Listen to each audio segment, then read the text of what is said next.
En biologie, le sexe est généralement défini par la production de gamètes.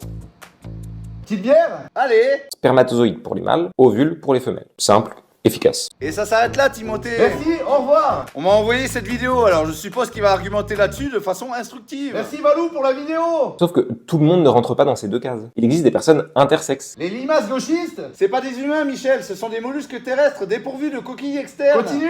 Elles se caractérisent par un corps mou, allongé et visqueux, qui Tu vois sécrète... qu'il n'y a aucune différence avec les gauchistes? Ouais, t'as raison, putain, t'es un vrai scientifique. Merci vieux!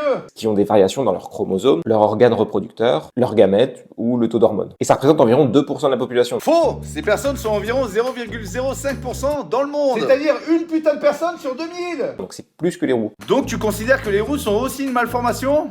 Dans mes bras, Timothée. Putain, tu m'as fait peur! Le genre, c'est une construction sociale. Il y a rien de biologique dedans. Là, Timothée, tu confonds genre humain, c'est-à-dire mâle, femelle, Le con! avec identité de genre, c'est-à-dire des blancs qui s'emmerdent dans leur confort occidental. Ce qu'on impose et ce qu'on interdit aux personnes qu'on a identifiées hommes ou femmes, c'est arbitraire. Essaye d'élever ton gosse comme une princesse, à jouer à la dinette toute son enfance. Tu verras que s'il n'est pas gay, il finira quand même garagiste. Métier exemplaire! Et inversement, élever sa fille comme un garçon fera quand même d'elle une infirmière plutôt qu'un charpentier. Statistiquement vérifiable! Nous sommes conditionnés, Timothée, en petite partie culturelle, oui, mais en grande partie par notre biologie qui définit notre genre. Timothée par exemple est conditionné par la connerie!